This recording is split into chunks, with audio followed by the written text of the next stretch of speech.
the chair calls upon Karen Shavat, the Protocol and Special Events Chairman, who will introduce our speaker for this morning. Karen. Thank you, Madam President. Good morning, ladies. I'm so excited to introduce today's keynote speaker.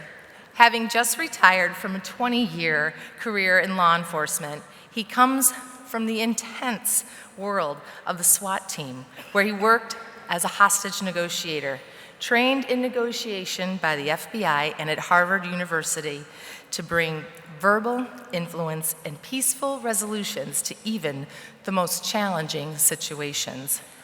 He is a partner and co-founder of the Negotiations Collective, an international negotiation and conflict resolution training firm. As a global keynote speaker, his talks are more than just words. They are immersive experiences that leave a lasting impact on audiences worldwide.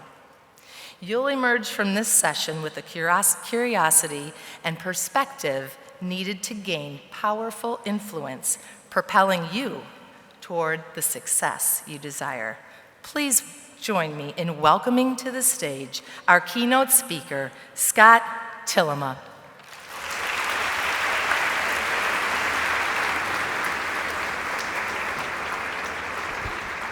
Thank you. Thank you, Karen. Madam President, thank you for the honor to be here. GFWC 2024, good morning. How is everyone doing today?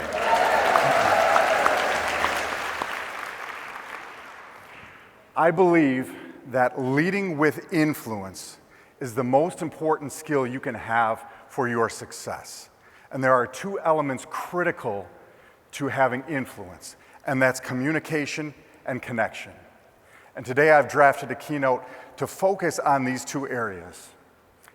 And I trust that for an organization that's been around since 1890, you probably already know a thing or two about influence and how to get what you want. But today we're going to bring it to you from a very, very different perspective, and I hope that you enjoy it. But before we get started, I want to share with you an interesting fact and an important question. So first of all, my interesting fact is this. You may not believe it, but this is my very first GFWC convention that I've ever been to. Thank you. So along with 133 other of you, happy to be part of your group here. And if you are wondering to yourself, well, what's a man doing at the women's convention? Let me assure you, you're not alone in that thought, because I had that same question too. But let me tell you this. I have never been more aware of my gender in my life than being in a room with 1,000 women. But I think the first round of applause should go to all of you, because I have never felt more welcome. I've never been greeted with more smiles. Your love has been overwhelming. So I think you get the first round of applause here today. Thank you. And now for my important question that I need to ask you. What goes on at your conventions that requires you to invite a hostage negotiator to be your keynote speaker?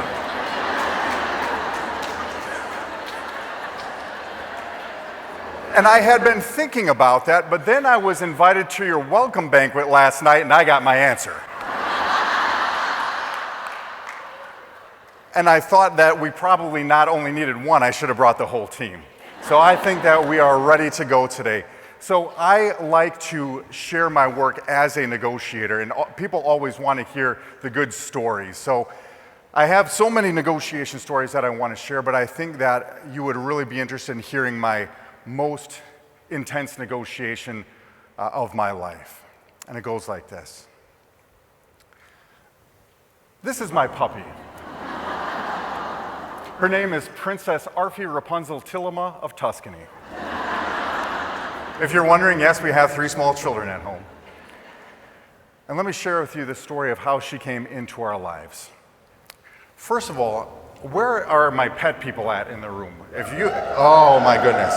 All right, so if you did not just raise your hand, I'm one of you, right? I don't know how this works. My wife, who is an animal lover, says to me, hey, Scott, The local animal hospital is having a day where the public can come in and love these animals that are kind of sick or lonely. And as a professional negotiator, I know the importance of asking good questions. So I asked the question, well, how much is this going to cost? And she says, nothing, it's free, the public is welcome. And that's terrific because I live out in Algonquin, which is way that way, and the Chicago Brookfield Zoo is way this way, and there'd be a lot of traffic and it'd be really expensive. So I thought this would be a free trip to the zoo. So we pack up the 3 kids and we go for a drive in the car, beep, beep, and we get to the animal hospital. And when we get there, we're greeted by one of these people in the volunteer, the helper t-shirts. You know who I'm talking about, right? Hi, family, come on in. And he brought us into the little house and opened up the first door. And when that door opened up, where did my puppy go? I had that little face looking up at me. And that was the moment that I knew I was in a negotiation that I was about to lose. Because my 3 small kids jumped on her tails going crazy, and she's this little ball of fluffy fur and love. And wouldn't you know it, it was only 2 or 3 minutes before somebody said, hey kids, you think your dad's gonna let you take this puppy home with you? I had no chance, right?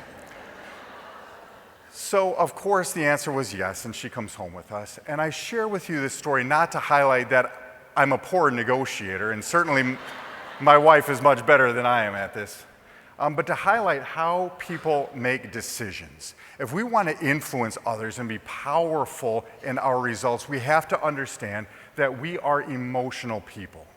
And so many professionals that I work with say, I make my decisions based on logic and reason. I'm very smart, highly educated, highly professional.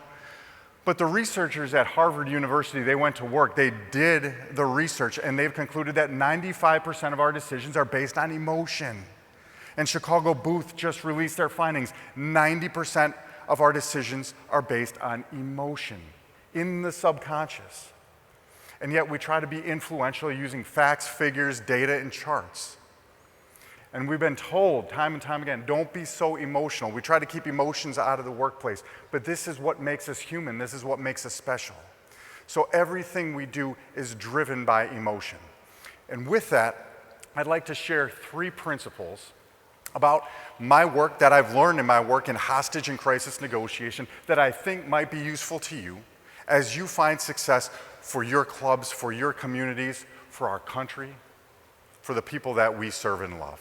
So if that sounds good and you're ready, let me hear you say, I'm ready. Are you ready? I'm ready. I love it. We have got 3 principles, and principle number 1, if you are going to be engaging in difficult conversations, principle number 1 is simple. Manage yourself first. So many people want to be powerful influencers, and they want to convince people and persuade them and get the results that they're looking for, yet they can't even control themselves. And I will tell you, I have been part of some pretty difficult conversations. And it's my sincere hope that none of you are ever going to be leading a hostage or crisis negotiation. But all of us are having difficult conversations, particularly the leaders in the room. And if we're not, we should be. And in even the most intense situations, I have found that my ability to manage myself first is foundational. Nothing else matters if I'm not in control. So let me ask you, what are your triggers? What could be done or said that might throw you off your game a little bit? And I know they're out there. And don't be ashamed if you say, you know, I've got some. I think this is a very normal, natural thing for all of us. And sometimes it's rooted in deep trauma. Sometimes we're just not even aware of such things.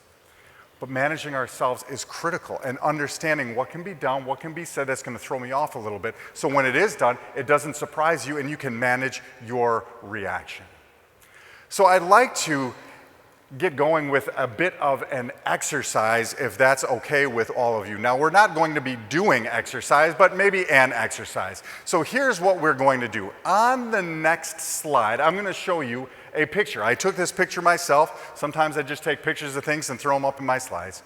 And what I want to ask you to do is maybe if you got a pen and paper in front of you, you can jot down 1, 2, or 3 words that best describe whatever you see on the next slide. Now, you don't have to pull out paper if you don't have it handy. I'm going to trust you, but no cheating, no peeking at your neighbor's paper. And just a couple words that best describe whatever you see on the next slide. Now, sometimes people write me out a sentence, and the last time I did this, a gentleman wrote me an entire poem, and I was like, nope, we're not following directions here. Now, usually I give 30 seconds, but Karen let me know that this is a very advanced group. So today, you're only going to have 3 seconds, and then I'm going to take that picture down. You'll have all the time in the world to come up with your words to describe that. Does that sound good? Everybody understand the exercise here? All right, so take a close look at the screens. You're only going to have 3 seconds. Here we go.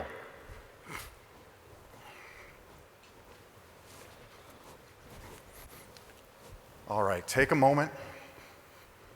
Your 1, 2, or 3 words that describe whatever you just saw. So we're going to start over here on this side. Who'd like to share a word or two that comes to mind? Yes. Peaceful. Anybody else have peaceful? That's a great word. Thank you. Who would like to share a word or two on this side? Yes. Reflection. What a wonderful word. Thank you for sharing. Who's got one in the cheap seats back here? Shadowing. Terrific. Over here on this side. Yes, please. Serenity. That's one of my favorite words. Yes. I'm sorry? Serene. Yes. Light in the darkness. Yes. Calm, serene, gentle. Anybody else have calm? Did you feel calm when you saw that? Yes. Over here on the sides. Yes. Balance. Terrific. Yes. Sunset. All right. Now, everything that I heard right here are very good and correct answers. And I want to share with you a piece of psychology. In psychology, we think in one of 2 different ways. We think in the concrete or we think in the abstract. So those of you who are concrete thinkers, at least in this moment, gave me words like sunset, trees, water, things that we can clearly define. But those of you thinking in the abstract gave me words that you feel: calm, peaceful, serenity. And just by asking you those questions, that one simple question, I already have some insight on how you think. Now, there's a couple of you out there that said, well, I had one of each. Nobody panic. This is not a comprehensive psychological exam. Everybody's doing okay, I promise you. So I want to share with you up on the screen, this is the picture that I took, and all your words are absolutely perfect, how you described it. But I do want to point out, this is not the picture that you saw. So if I can go back, this is the picture that you saw right here. Now, I cheated a little bit. I only gave you 3 seconds to look at it, so nobody feel bad if you're noticing something about that picture that maybe you didn't notice the first time. But I want to point out, this is how we have conversations with people. We come in and we just do a little exchange and we don't really pay attention and we don't really listen. Are we really connecting with people the way that we need to? Because if we don't, sometimes we miss something that is incredibly obvious if we had taken just an extra minute to really study the situation. Because we look at it, doesn't that feel good? So I want to ask you, are you willing to ask yourself this important question? What if I'm wrong? What if I'm missing something here? What if you see it differently from how I see it? Wouldn't that be powerful? I believe in negotiation, your power comes from information and options, and we can't solve a problem if we don't know what it is. So think about how important it is to be willing to manage yourself and make sure we understand our triggers and understand that sometimes my perspective might not be the right one, and I could learn something special by listening to the person I'm talking with.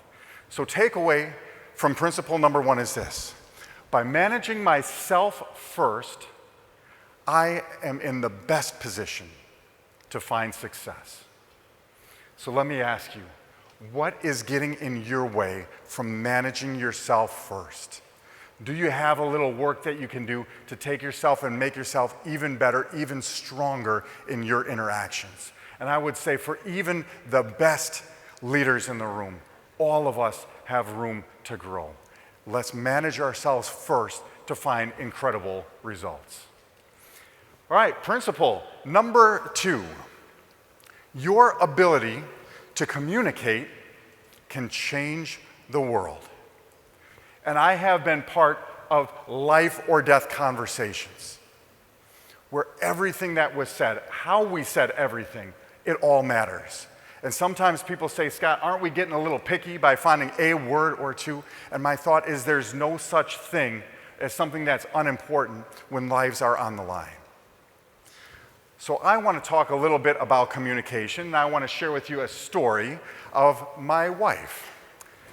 Let me ask you, by a show of hands, or maybe how about a round of applause, where are my shoppers in the room? I want to hear from you. I want to know where the people are at, that if I gave you my credit card right now, you could go out to Michigan Avenue and you could drop tens of thousands of dollars before I knew you even left the room. My wife worked for a major American retailer, and I'm not going to tell you which one. And you have no way of knowing. The best I can tell, that slide says America, and that's all it says. You have no way of knowing where she worked. At the age of 18, she got a part-time job with this retailer, the one that came before it, that had a headquarters in Chicago. Maybe you're familiar with them. And she worked part-time, and then she became full-time.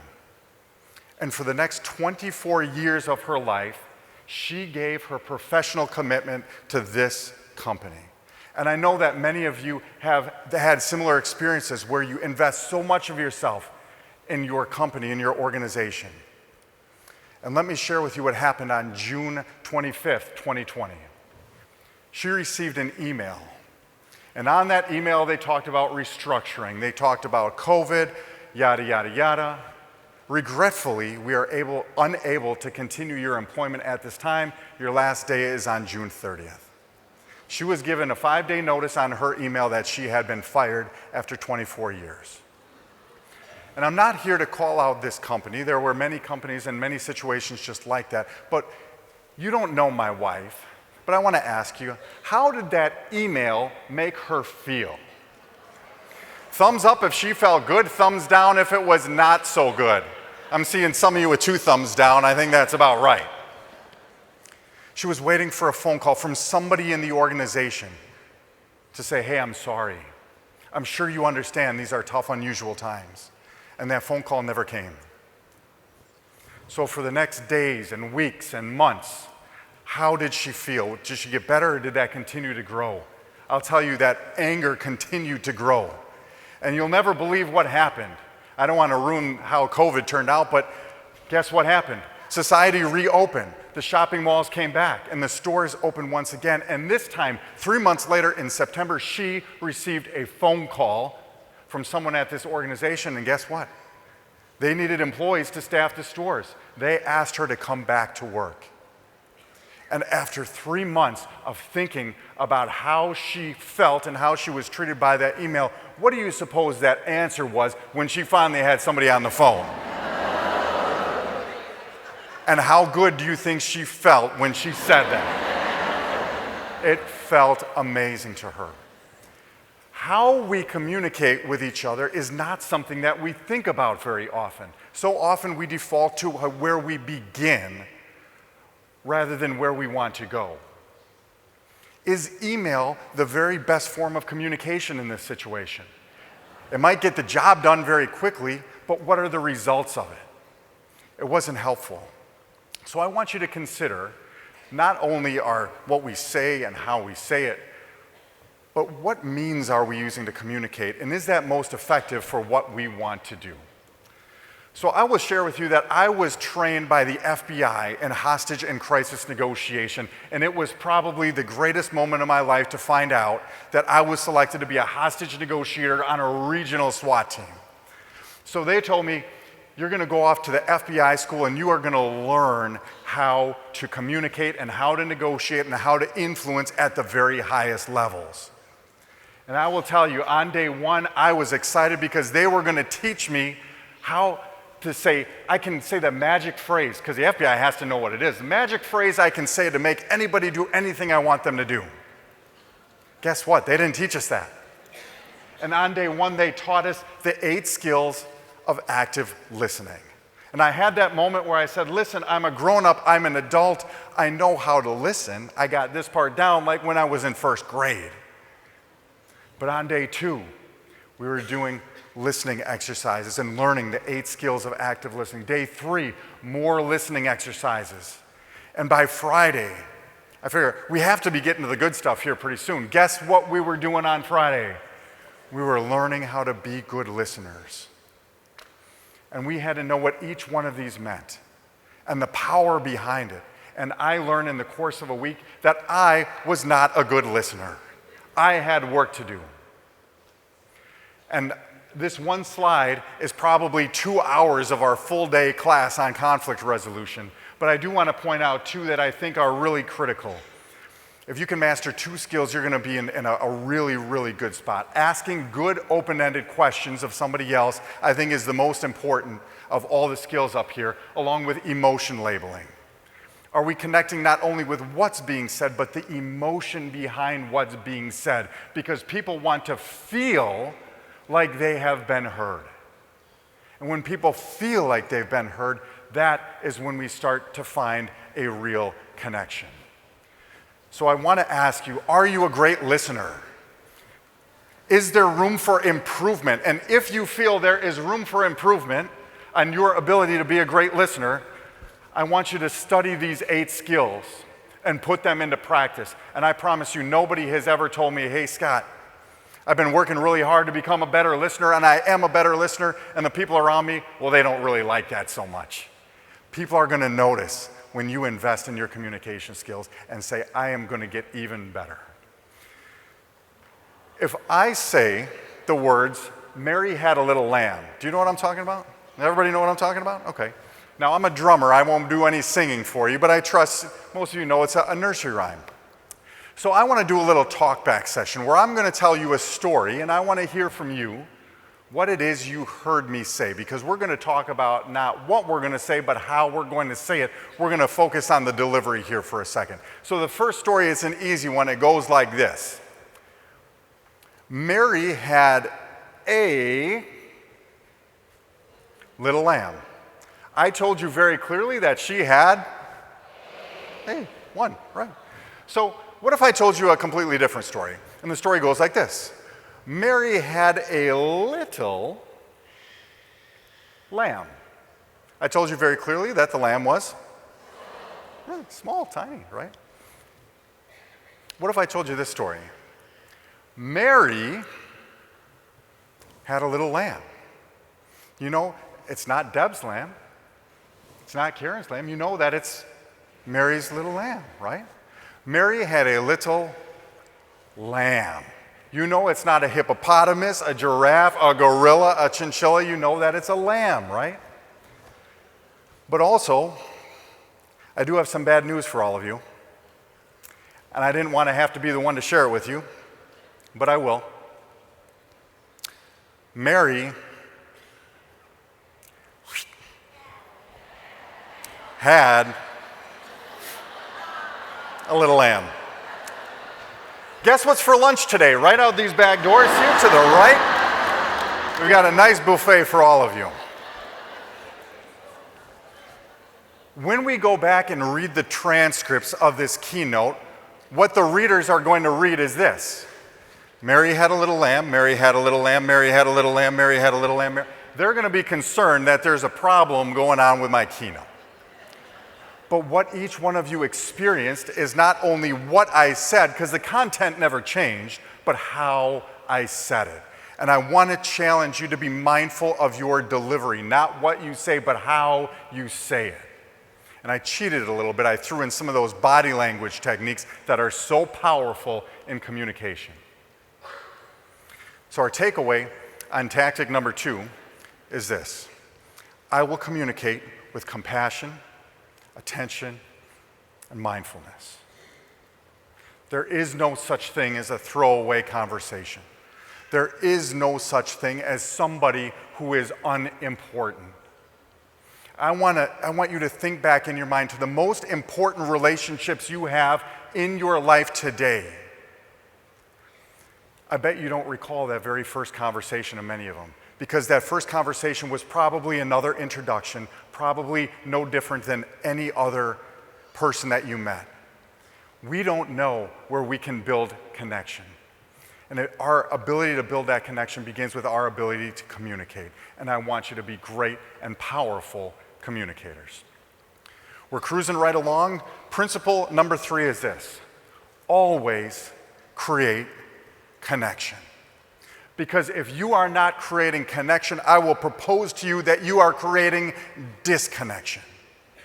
And some people say, well, I'm just kind of being here. If you are not creating connection, you are creating disconnection, even when you don't know it. So I want to introduce to you, this is Emma Jane Thomas. She's a singer-songwriter from the UK. And in 2006, I flew over to London and spent some time in London. And I was by myself. And one night I was walking down the street, and I heard a song that was familiar to me, but I couldn't quite place it. And it stopped me in my tracks. And what was going on was I could hear a young woman singing, and she was playing piano. It was beautiful. And I knew the song, but I couldn't place it. And then it clicked in my mind. I said, I know this song. It's Sweet Child of Mine by Guns N' Roses. But I had never heard it played on a piano before. It was beautiful. And if you know the song, you know that it starts with a really nice electric guitar riff, right? So I stopped and I went into this pub, and I spent the next hour listening to this woman play piano. And she was beautiful. She could sing these songs, and it was amazing. I will tell you that my entire life, I was a musician. From 6 years old, when I was in the first grade, I started taking piano lessons. And throughout school, I continued to play piano, and then I started playing the drums. And by the time I was 21, I was head of the drum line at the University of Wisconsin in the marching band. I loved music. That's my band over here. That's my music friends. Also, does anybody know where the Wisconsin delegation is at today? Hey! I was kind of a big deal in the marching band at Wisconsin. I don't like to brag. But in 2002, I had to graduate, and we move on and we go get a job and join society. Very focused on my professional work. And there was one thing I left behind, almost inadvertently, my love of music. I went from playing in the marching band in front of 88,000 people at Camp Randall Stadium to going on and doing my job. Now I was in law enforcement doing a new thing, and I had forgotten about music. And I now lived in an apartment, and I couldn't bring my drum set with me. It was all left at my parents' house in Greenfield, Wisconsin. And at that moment, listen to Emma Jane play. She reconnected me with my love for music. And when I got home to the United States, the very next day, I went out and I bought myself a keyboard, a full 88-key keyboard, and I had headphones so I wouldn't bother my neighbors, and I started learning to play piano all over again. And I will tell you, to this day, which is now, 18 years later, I still own that keyboard, and now I've got a 10-year-old daughter who plays on that keyboard that I brought home. And the first song that I learned, and the one song that I can still play from memory, had I found a piano somewhere, is the song Sweet Child of Mine. And it's not lost on me that my sweet child now plays on that very same keyboard. My point here is you don't know who's watching you. You don't know who's paying attention to you, but I trust as leaders in your communities, people are watching you. As leaders in your organizations, we are watching even when you don't think we are. And you are always creating connection just by how you are. So I want to challenge you. In your attitude, in your words, in your beliefs, are you the very best version of yourself? Because people are always watching. How many of you can tell me what you were doing on April 11th of this year? And it's okay if you don't raise your hand, because you probably shouldn't unless it was a special day, but I'm going to share with you what I was doing on April 11th. My wife and I signed up for a 10K in May, and we were excited to run this 10K. So I was getting ready for this 10K, getting in shape, ready to go. So I went out for a run on the morning of April 11th. On April 11th, I had a heart attack that required 3 stents in my heart and a pump be put in. and something went terribly wrong during that procedure, and I had an internal bleed going. And the doctors told me if they didn't move me from that hospital right away, I was not going to live. April 11th was the day that I said goodbye to my children. I wrote out the email, I wrote a note. It's very, very scary. And it turns out that this was only day one of 21 days in the hospital. They told me something was wrong with your heart. And they went in, they found that I needed to have a mitral valve replaced, which meant open heart surgery. They were going to cut my ribs, my chest, and off I went into surgery. And as I was working to recover from that, 2 days later, I had a stroke, which has taken my entire right side vision. And as I stand before you and I look to the camera in the back, I can't see anything to my right side.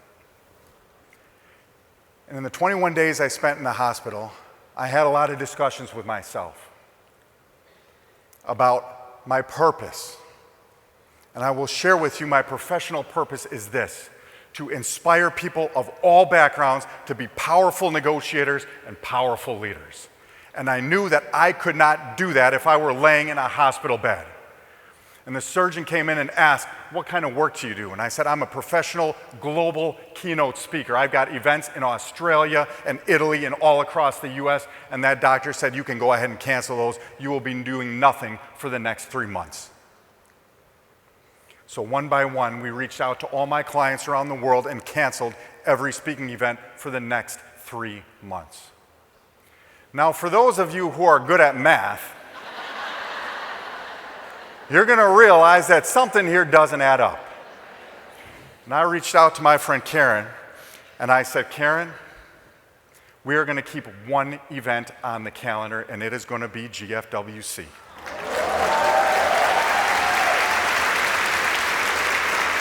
Because every day we have a choice for how we are going to show up. And I want to share with you the power of connection.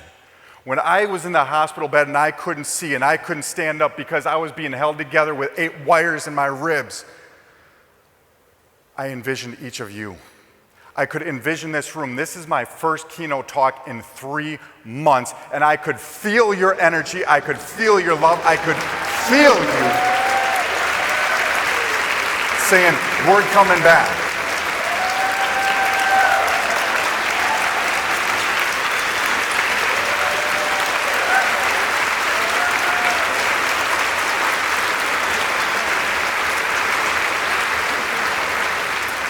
And I will tell you, it is because all of you that I am here today. Because I could have made the choice, I'm just going to stay home. I'm just going to give up on this.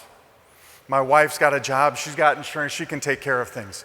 But when you are connected with your purpose, when you are connected with one another, we can do amazing, amazing things.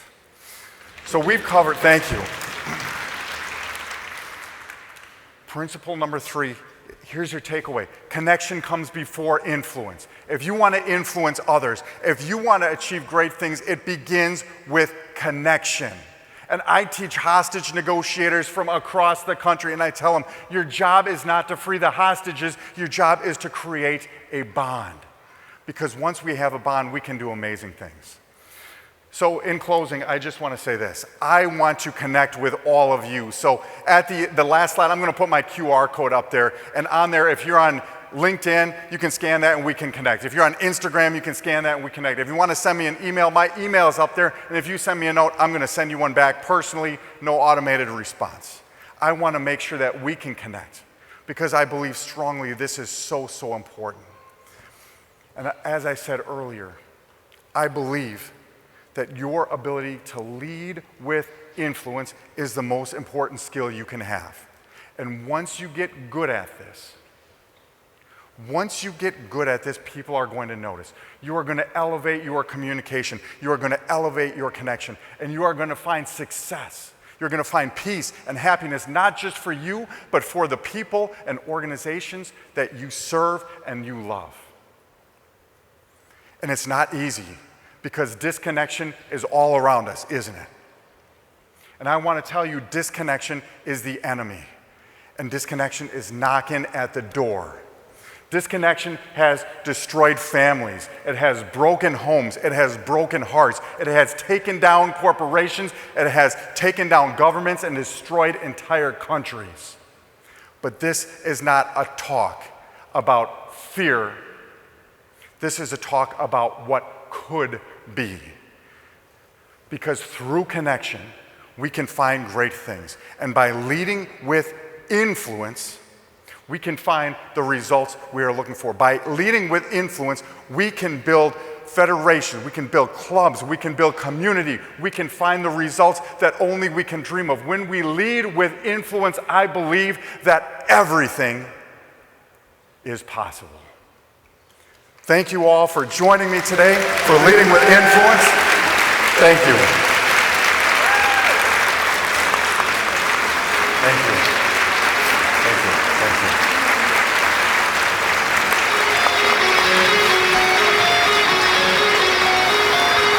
Thank you.